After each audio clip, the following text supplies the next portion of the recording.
parce qu'il me l'a dit. Je marcherai sur l'eau parce qu'il me l'a dit. Je prendrai une direction contraire de tout ce que le chant prête, même quand je ne comprends pas. Je tiens à écouter et à faire ta volonté. Tu m'as promis faire plus que lui. Je tiens à essayer à cause de ta parole. Je suis ne sais pas, je marche après lui. C'est un Dieu qui tient ma main sur le chemin. Je terre mon filet parce qu'il me l'a dit. Je marcherai sur l'eau parce qu'il me l'a dit. Je prendrai une direction contraire de tout ce que le chant prête, même quand je ne comprends pas. Je tiens à écouter et à faire ta volonté.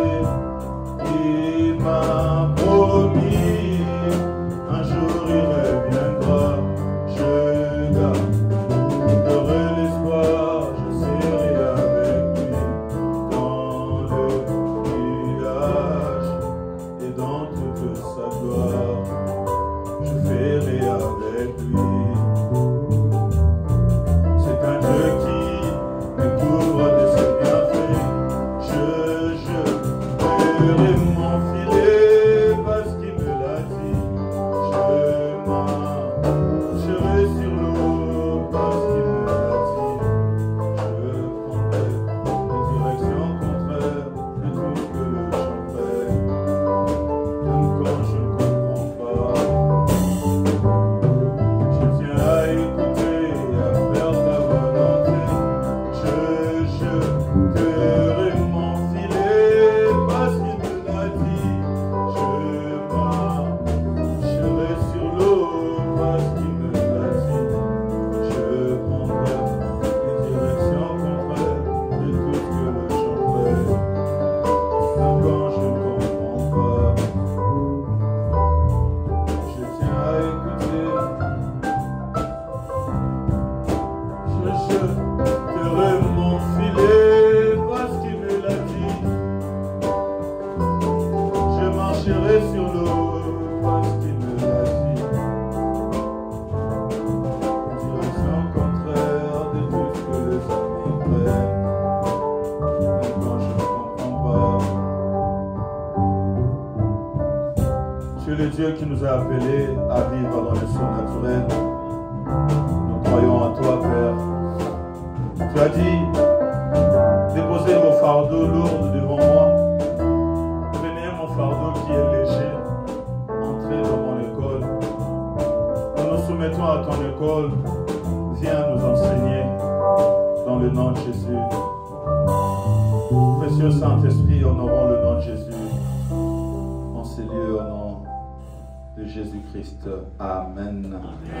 Quelqu'un peut m'aider à pousser des cris de joie à l'honneur? Ah, ça c'était pour quelqu'un. Est-ce qu'on peut faire ça pour Dieu?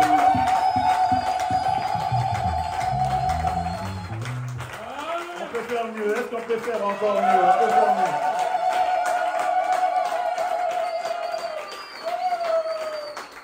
Amen. Que Dieu soit béni. On peut reprendre nos places. Amen. Oh, dans le cabinet. Amen. Amen. Est-ce qu'on peut dire un amen plus fort que ça? Amen. Que Dieu soit béni.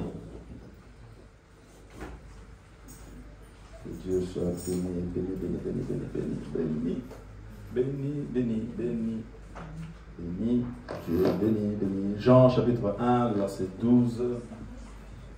Jean chapitre 1, le 12e verset. Jean chapitre 1, le verset 12, la Bible dit, certains pourtant l'ont accueilli, ils ont cru en lui, à tout cela, il a accordé le privilège de devenir enfant de Dieu. Amen. Amen. Il y a un enfant de Dieu ici? Amen. Y a-t-il quelqu'un qui est sûr d'être un enfant de Dieu? Amen. Bon, il y a quelqu'un qui n'est pas sûr d'être un enfant de Dieu ici. Dieu nous a bénis, nous sommes ses enfants. Alors le dimanche passé, nous avons commencé à parler sur le droit des enfants de Dieu. Amen. Amen. On était en train de parler sur le droit des enfants de Dieu. Nous avons dit que nous avons deux droits, yes? Amen. Nous avons deux droits en tant qu'enfants de Dieu. Et qu'en tant qu'enfants de Dieu, nous n'avons pas seulement le devoir, nous n'avons pas seulement la nature, mais nous avons aussi le droit. Amen. Amen. Alors nous avons d'abord commencé à parler des obstacles qui peuvent empêcher aux gens de ne pas vivre leur droit en tant qu'enfants de Dieu. C'est ça que nous avons commencé à parler la fois passée. Yes? Amen. On a parlé de 3 obstacles, si je ne me trompe pas. Yes? Lesquels? Premier obstacle. L'ignorance. Deuxième. Le renoncement. Troisième. L'adversité. Amen. On a dit la première chose, c'était l'ignorance. Deuxième des choses, on a dit que des gens ne vivaient pas leurs droits à cause de renoncement. Amen. Vous savez, il n'y a pas plus grand que manquer. On peut manquer ses droits si on renonce à cela. Jacob a dit à Ésaü, renonce à ton droit de naître. Et lui, il a fait ça. Et il a manqué de bénédictions qui étaient attachées à cela. Amen. Et on a dit l'adversité. On a parlé de ça en long et en large la fois passée. Alors aujourd'hui, nous allons avancer. Il est resté 3 points. Et si Dieu permet, on va parler de quelques droits que nous avons. Mais sinon, on va parler seulement de ces 3 autres points qui sont encore des obstacles, qui peuvent empêcher à quelqu'un de prendre possession de ce droit. Amen. Donc on dira, pour aujourd'hui, c'est la première des choses, mais si on compare par rapport à l'enseignement de la fois passée, ça sera comme la 4e chose. Yes? 4e chose alors. 4e chose qui empêche aux gens de ne pas entrer en contact de leurs droits, c'est la rébellion. La rébellion. Je prends ça, la rébellion, la folie. Je prends ça comme ça. Amen. La rébellion.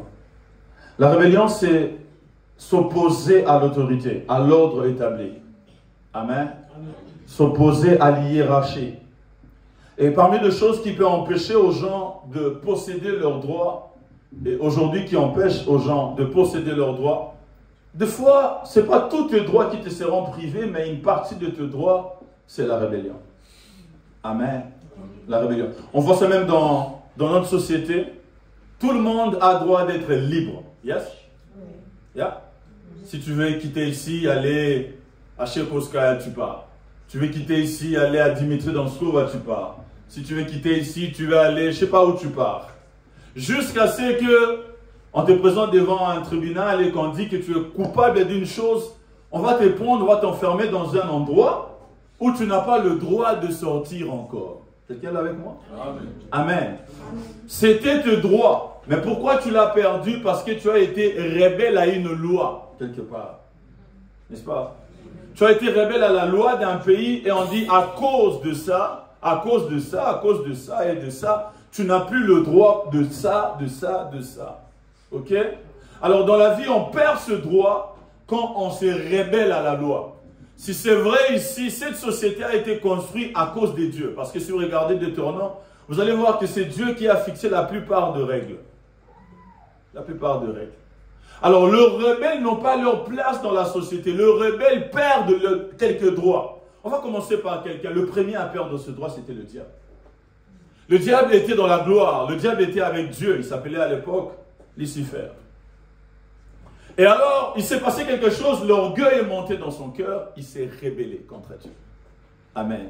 Alors, quand il s'est rébellé contre Dieu, il a été chassé. Il a perdu tous ses droits. Si vous lisez Ézéchiel chapitre 28, vous allez voir, le prophète est en train de parler de sa chute.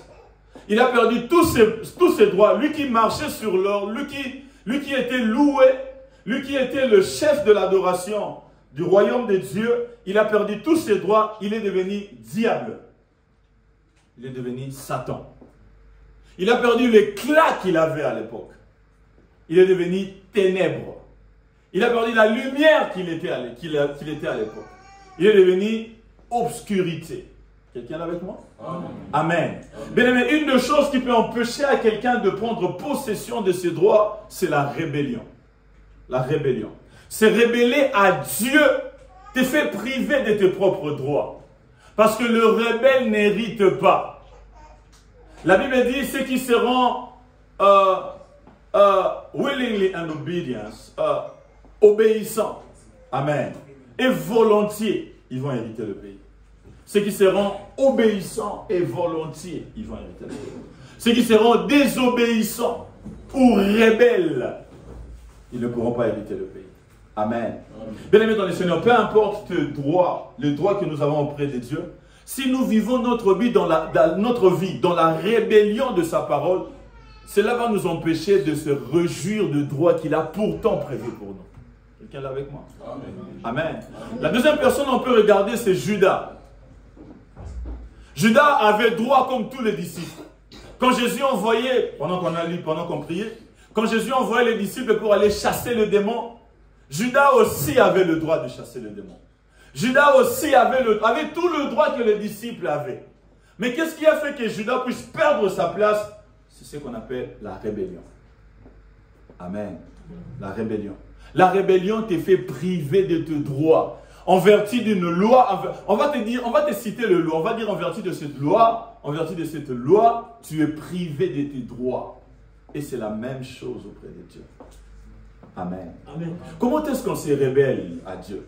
Parce que souvent on se dit, non, moi je ne suis pas rebelle à Dieu. Moi je ne suis pas rebelle à Dieu. Comment est-ce qu'on se rébelle à Dieu? On se rébelle à Dieu en se rébellant à sa parole. Amen. Yes. Parce que la parole de Dieu, c'est Dieu. Jean chapitre 1 nous dit, au commencement était la parole était Dieu. La parole de Dieu, c'est Dieu. Celui qui se rébelle à la parole, se rébelle à Dieu. Si Dieu dit une chose dans sa parole et qu'on se rébelle à cette parole-là, on se rébelle à Dieu. Quelqu'un est avec moi? Amen. Amen. Amen. Est-ce qu'on comprend? Amen. Je vais prendre l'exemple le plus simple. Amen. L'exemple va choquer quelqu'un. Amen. Je vais voir le visage des gens qui seront choqués. Okay. La Bible dit de ne pas venir dans la maison de Dieu main vide. Yes? Oui. Amen. Amen. Les amens sont commencés à devenir diplomatiques. Mais il y a quelqu'un qui se rébelle à la parole de Dieu. Ce n'est pas quelqu'un qui n'a pas, quelqu'un qui se dit, ah, pourquoi je vais amener mon offrande? Ça, c'est même des fois peu. Mais la Bible dit qu'on doit donner notre 1/10 à Dieu. Si quelqu'un s'oppose à la parole de Dieu, dont il sait que c'est la parole de Dieu, il s'oppose à Dieu. Amen. Il s'oppose à Dieu. Il se rébelle à Dieu. La rébellion devant nos droits, c'est que il y a de nos droits qui dépendent de nos devoirs. Je ne sais pas si quelqu'un me comprend. Il y a de nos droits qui sont attachés à nos devoirs. Ça veut dire que aussi longtemps que tu n'as pas fait ces devoirs, tu n'as pas droit à ça. Je ne sais pas si quelqu'un l'a compris. Alléluia. Amen. Il y a des droits qui sont généraux, dans lesquels on vit ça, peu importe. Ok? Mais il y a de ces droits qui sont attachés à nos devoirs. De telle enseigne que si tu ne fais pas, si tu te rébelles à ton devoir, tu n'as pas droit à ces telles choses. Par exemple, la Bible dit, amenez dans la maison de Dieu vos dîmes et vos offrandes, et vous verrez si je n'ouvrirai pas les écluses des cieux et si je ne loignerai pas le voleur, le destructeur. Ces droits-là d'éloigner les destructeurs et d'ouvrir les écluses des cieux est attaché à cet exercice de devoir qu'il te dit d'amener ta dîme et tes offrandes dans la maison du trésor. Quelqu'un est avec moi? Amen. Amen. Alors, à défaut de ne pas accomplir le devoir qui est devant toi, tu vas manquer le droit qui te revient. Quelqu'un est avec moi? Amen. On se rébelle à Dieu en se rébellant à la parole de Dieu. Dieu dit quelque chose, si tu te rebelles à ça, tu te rebelles à Dieu. Deuxième façon de se rebeller contre Dieu, c'est de se rebeller à l'hiérarchie, à l'ordre établi par Dieu. Quelqu'un est avec moi? Généralement, dans l'assemblée, ou bien quand on se réunit, Dieu établit l'ordre. Même pas dans cette assemblée, dans l'église, Dieu établit l'ordre. Et quand Dieu établit l'ordre, n'est pas obéir à l'ordre établi par Dieu, c'est se révéler pas aux hommes, mais à Dieu. Parce que le plus souvent, les gens disent, moi je me rébelle pas à Dieu, je ne me rébellerai jamais devant Dieu. Mais là-bas, on a mon touté. Alléluia. Amen. Yes, on dit ça. Pas un touté. Non. Tu te rébelles devant Dieu. Un jour, les enfants d'Israël se sont rebellés contre Moïse. Vous vous rappelez de ça? Ils ne se sont pas rebellés contre Dieu. Ils ont d'abord mis Dieu de côté. Non. Combien d'abord Dieu de côté? Ils ont mis Dieu de côté. Ils ont dit, Moïse, c'est toi. Ils se sont rebellés contre Moïse. Mais quand Dieu est venu, Dieu a dit que les enfants d'Israël se sont rebellés contre lui. Amen. On se rébelle contre Dieu en se rébellant contre l'autorité établie par Dieu. Quelqu'un avec moi? Amen. Amen. Dans l'église, dans la maison de Dieu, un petit garçon peut être ton autorité. Ça arrive. Amen. Amen. Si Dieu l'a établi comme ça, on l'obéit comme ça. Il y a une chose qui m'a beaucoup aidé personnellement, que je pense qu'on doit comprendre. Et si on comprend ça, ça va beaucoup nous aider. Nous, on pense que pour être... Comment je veux dire ça? Pour avoir de la valeur, pour avoir du poids dans une société, il faut être le leader. C'est ce qu'on pense. Amen. On pense que pour être rémunéré, pour avoir du poids correctement, il faut être le leader. De telle sorte que tout le monde va être leader. Or, la rébellion commence quand tout le monde veut être devant. Quelqu'un avec moi? Amen. On n'est plus content de l'hiérarchie quand tout ce qu'on a, c'est l'ambition d'être le sommet. Je ne sais pas si quelqu'un est là. Si on est dans cette salle et que tout le monde veut parler, on risque de passer nos 3 heures sans que personne ne parle. Parce qu'on est d'accord. Une des choses qui a fait que le diable se rébelle contre Dieu, c'est parce que lui aussi voulait être leader. Et nous, on aime être leader à chaque instant. J'ai compris une chose, que pour avoir du poids, ce n'est pas toujours nécessaire d'être le premier. Amen. C'est nécessaire de faire ce que Dieu attend de toi. Et c'est tout. Quelqu'un avec moi? Une des choses encore qui m'a beaucoup aidé. Ce n'est pas parce que quelqu'un est leader qu'il est meilleur que tout le monde. Pas nécessairement. Dieu n'établit pas les gens leaders parce qu'ils sont meilleurs. Non. Il les établit comme ça parce qu'il les a choisis comme ça. Quelqu'un avec moi? Alors tu peux avoir de qualité. Parce que tu te vois meilleur, tu vas te dire, moi, je pense que moi je mérite cette place-là. Non, pas nécessairement. Pas nécessairement. C'est pas parce que quelqu'un est leader qu'il est meilleur. Non, pas nécessairement. Il est possible que tu sois meilleur, mais tu es appelé à être un second pour quelqu'un. Tu es appelé à être un support pour quelqu'un. Amen. Alléluia. Bien aimé, quand on s'oppose à l'hiérarchie établie par Dieu, on s'oppose à Dieu. On se rébelle à Dieu. Et pour se rébeller à Dieu, on n'a pas besoin de le dire ouvertement. On peut le dire dans le cœur. On peut le dire dans le cœur. Amen. On peut le dire dans le cœur. Parce que la Bible dit, l'homme regarde ce qui frappe à l'œil, mais Dieu regarde le cœur. Alléluia. Il voit le cœur. Il voit ton attitude quand une responsabilité t'a été donnée. Il voit ton attitude quand quelqu'un te demande quelque chose. Mais il est responsable. Je conduis la louange et le chant, mais je ne pense pas que je connais la musique plus que Jonathan ou bien Jonathan. Amen. Musicalement parlant, ils sont de loin devant. Mais ce n'est pas de temps. C'est Dieu a permis que moi je sois devant pour leur conduire. Quelqu'un avec moi? Amen. Mais s'il dit, ah regarde, regarde-moi là-bas, un temps a manqué, un autre temps a manqué là-bas, un autre temps a manqué. Moi je dois arriver là-bas. C'est là que la rébellion commence. Parce que tu ne dois plus honorer celui qui est devant toi. Celui qui est devant toi, il n'est pas là parce qu'il est meilleur que toi. Il est là parce que Dieu a voulu qu'il soit là. Quelqu'un est avec moi? Amen. Yes, il est là parce que Dieu a voulu qu'il soit là. La rébellion nous permet de manquer nos devoirs. Et beaucoup de gens sont avec des visages des agneaux à l'église.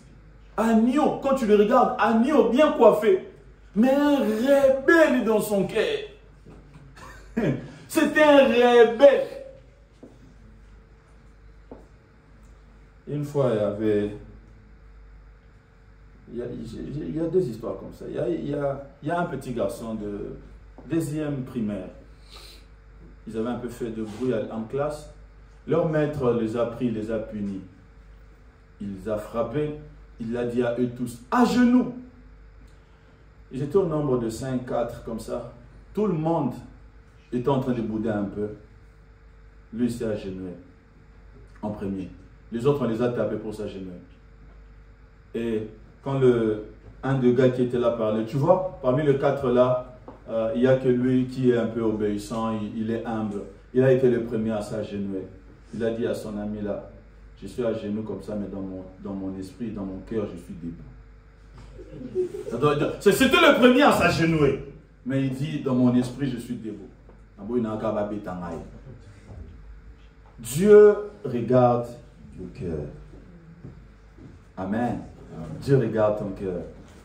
Je me rappelle d'une maman, j'étais en train de passer, il y a une autre maman qui l'était insultée, la maman l'a parlé, il a insulté.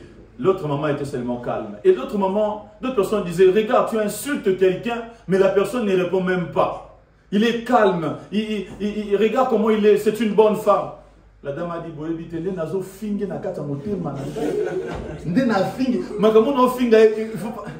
je dois dire en français, il faut qu'il ne parle. Les choses que je suis en train de l'insulter dans mon cœur, si ça sort, Dieu voit ça. Ce qu'il y a dans le cœur là, Dieu compte ça. Quelqu'un avec moi? Alors il y a beaucoup de gens qui ont la forme des agneaux, mais en réalité ce sont de rebelles. Rebelles. Voilà pourquoi on manque de fois nos droits, des choses qui sont à nous, mais on manque ça. Parce qu'aucun démon ne peut t'obéir si tu n'obéis pas à l'hiérarchie établie par Dieu. Amen. L'apôtre Paul dit aux femmes, soumettez-vous à vos maris pour que les anges continuent à servir au milieu de vous. Quand l'hiérarchie est bafouée, même les anges sont paralysés. Quelqu'un là avec moi? Amen. Quelqu'un là avec moi? Yes. La plupart des fois, nous manquons de nos droits parce que nous nous rébellons à Dieu. Et comment on se rébelle à Dieu? On se rébelle à sa parole, on se rébelle à l'hiérarchie établie par Dieu. On peut le faire dehors comme ça, on peut le faire dans le cœur. Bien aimé, quand les rebelles se rassemblent, il ne faut pas faire partie d'eux. C'est-à-dire qu'à la maison, les gens commencent à dire, à l'église, là aussi, ils exagèrent. Déplace-toi. La Bible dit, à l'époque de Moïse, la terre s'était ouverte et des gens sont descendus, ils sont morts comme ça. La terre s'est ouverte, le fils de Corée, ils sont descendus et ils sont morts comme ça. Dieu n'aime pas la rébellion. Amen. Quelqu'un là avec moi? Amen. Les rebelles sont privés de leurs droits. C'est vrai dans notre société, c'est vrai dans la parole de Dieu. Alors évite, comme tu peux, l'ensemble de rebelles. Amen. Amen. Parce que vous retournez ensemble, mais vous serez aussi privés de vos droits ensemble. Cinquième chose qui empêche aux gens de voir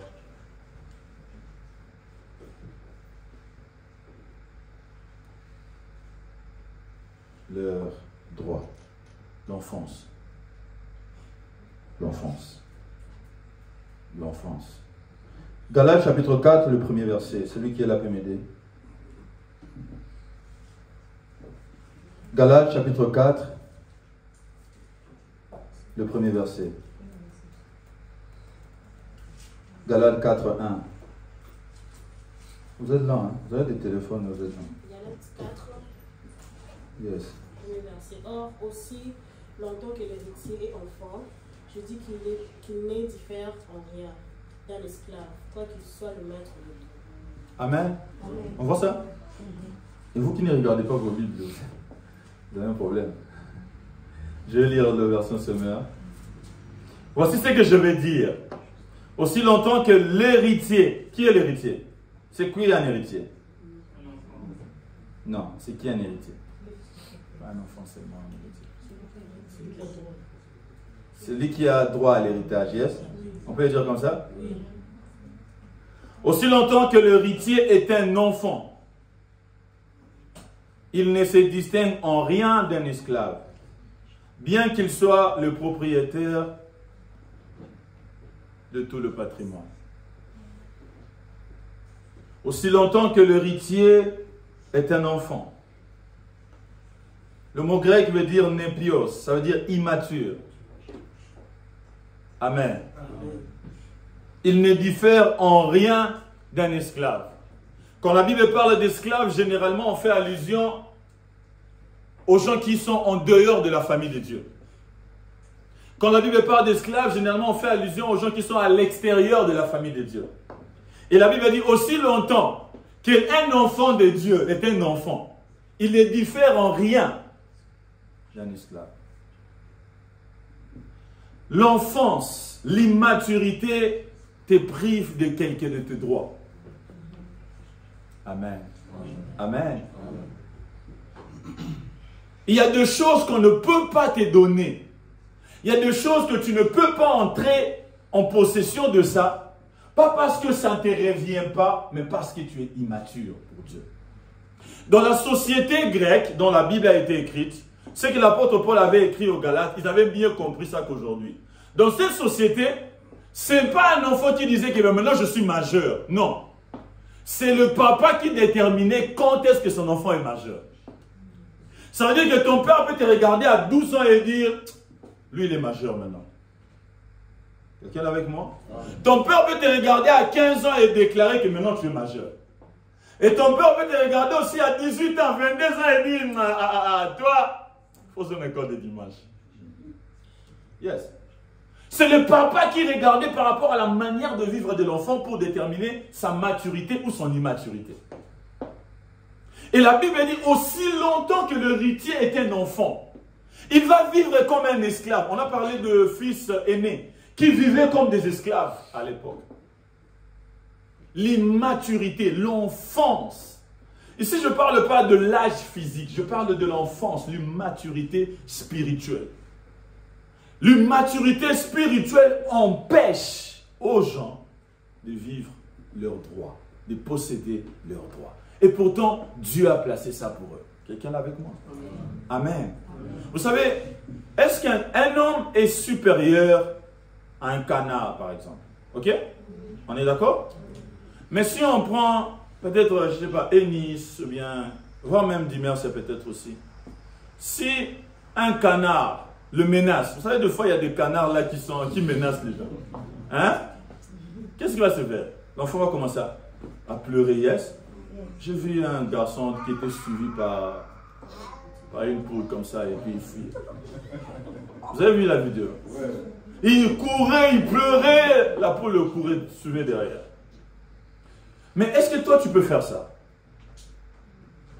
Tu peux pas faire ça? Quelqu'un est avec moi? Amen. Tu peux pas faire ça? Bon, le fit peut-être. Il y a des sœurs, malgré qu'ils prient en esprit, mais cela m'anime beaucoup. Ah! L'enfance. L'enfance te prive de tes droits. De choses dont tu as droit, mais tu ne peux pas le toucher parce que tu es encore un enfant. Tu es encore un enfant. Il y a des choses qu'on peut te donner, mais il y a des choses dans lesquelles c'est pour toi.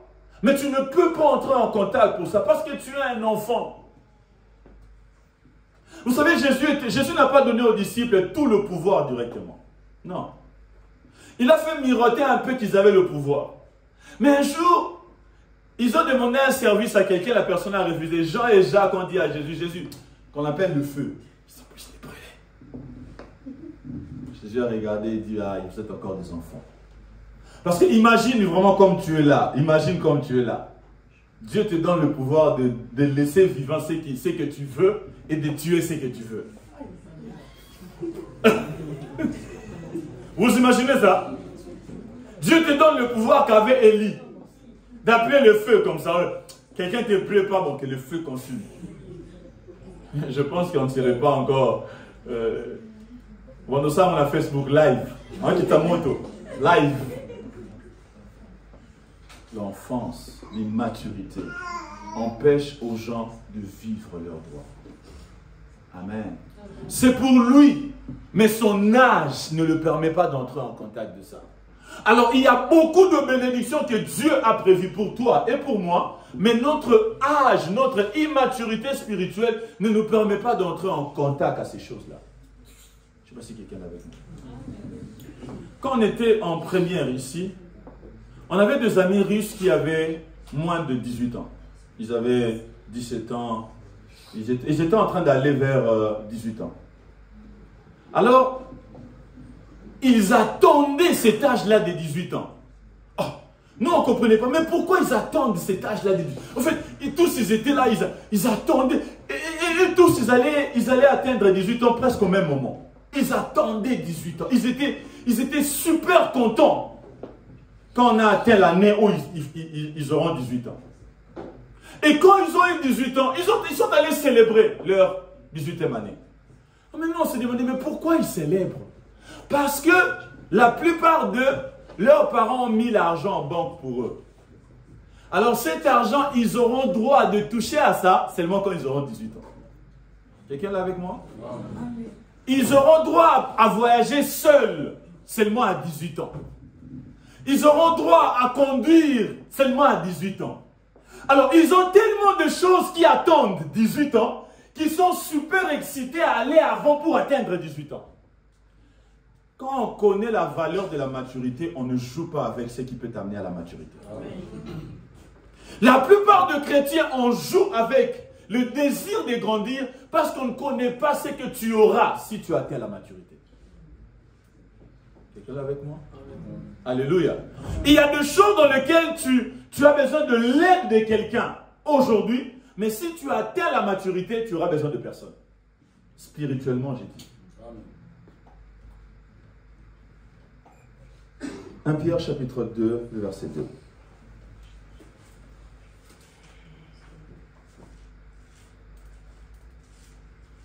« 1 Pierre chapitre 2, le verset 2.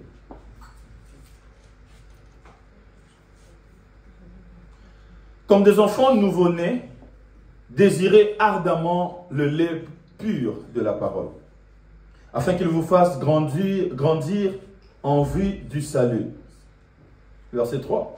« Puisque vous avez goûté combien le Seigneur est bon. » Amen. Amen. Dieu nous fait goûter un peu ses bontés. Mais il nous dit, puisque vous êtes ses enfants, désirez le lait pur de la parole. Pourquoi? Pour grandir. Vous grandissez pourquoi? Parce qu'il y a beaucoup de choses qui sont à vous, mais qui attendent une dimension de maturité. Dimension de maturité. Bien-aimé dans le Seigneur, si tu te prives de ne pas lire la Bible, tu fais du mal à personne, tu te fais toi-même du mal. Quand on dit, il y a quel d'enseignement va apprendre sur la parole de Dieu? Parce que quelqu'un ne grandit pas dans sa foi chrétienne parce que tu es resté longtemps à l'église. Non. Je vous dis la vérité, on ne grandit pas dans la foi chrétienne parce qu'on vient seulement les dimanches à l'église. Non. Alléluia. Ok. Qui peut manger seulement les dimanches et continuer à vivre? Ça veut dire que depuis le lundi, tu ne manges pas quoi. Tu vas seulement manger les dimanches. Et puis après, tu vas encore attendre les dimanches. Tu ne peux pas être en bon état. Tu ne peux pas être en bonne santé. Amen. Il y a même des gens qui ne peuvent même pas tenir toute une journée sans manger. Mais ils comparent ici comme des enfants nouveau-nés. Brephos, on dit en grec. C'est-à-dire des enfants qui viennent de naître. La manière dont ils désirent le lait, désirez aussi la parole. Pourquoi? Parce que vous allez grandir et vous allez goûter comment le Seigneur est bon. Vous allez vous réjouir de ça. Vous allez voir la bonté de Dieu. Bien aimé, la maturité spirituelle va te profiter. Beaucoup te profiter. Quelqu'un avec moi? Beaucoup te profiter. Beaucoup. La Bible dit ceux qui sont conduits par l'Esprit de Dieu sont fils de Dieu. Il y a la facilité à écouter l'Esprit de Dieu. Il y a la facilité à voir des choses. Pourquoi? Parce qu'on a atteint la maturité. Dieu peut te confier des choses. Dieu peut te confier de famille. Dieu peut te confier la destinée d'autres personnes parce que tu as atteint la maturité. Dieu peut te confier de secrets parce que tu as atteint la maturité. Il a dit à ses anges, je ne cacherai pas ces choses à Abraham. Pourquoi? Parce qu'Abraham est mon ami. Dieu n'est pas ami des immatures. Il est ami de matures. Quelqu'un avec moi? Amen. L'immaturité empêche à beaucoup d'entrer en possession de leurs droits. Il y a beaucoup de droits qui sont pour les enfants de Dieu. Mais ce sont des droits qui sont pour des gens qui ont grandi en Dieu. Amen. On est là avec moi? Tu ne devais pas être terrorisé par le démon. Mais pourquoi tu l'es? Parce que tu es encore un enfant. C'est comme j'ai pris l'exemple d'un enfant qui est terrorisé par une poule. Tu ne veux pas être dominé par cet esprit. Mais pourquoi? Parce que ton âge spirituel. Retenez ceci, on ne grandit pas spirituellement parce qu'on vient à l'église les dimanches. Ce n'est pas assez. Ce n'est pas assez. Il est nécessaire qu'on apprenne à lire sa Bible. Il est nécessaire qu'on apprenne à participer au programme. Bien aimé, tu dois désirer grandir. Un peu comme ces enfants de ces pays qui rêvent d'atteindre 18 ans. Pourquoi? Parce qu'il y a des choses qui m'attendent là-bas. Il y a des choses qui m'attendent. Il y a une voiture pour moi. Il y a un argent pour moi. Il y a une maison pour moi. Mais je ne peux pas entrer en contact pour ça à cause de mon âge. Est-ce que si on demandait à Dieu ton âge spirituel, il peut dire que tu es mature? Vous savez, Dieu pèse les gens. Amen. Dieu pèse. Ça dit quand on sera là le 1er décembre, Dieu va encore te peser. On va peser sous 10 kilos. L'année passée, vous avez connu 8. Il y a des gens qui vont peser moins que leur poids de l'année passée. La Bible dit que cet homme, quand il s'est rébellé contre Dieu, Belshazzar, le prophète a dit, Daniel lui a dit, Dieu t'a pesé. Il a vu que tu ne faisais pas le poids. Dieu t'a pesé. Et si Dieu t'est pesé spirituellement, quel poids tu vas donner par rapport à l'année passée? Est-ce que tu as grandi par rapport à la manière dont tu étais l'année passée? Demande un peu à ton voisin, est-ce que tu as grandi?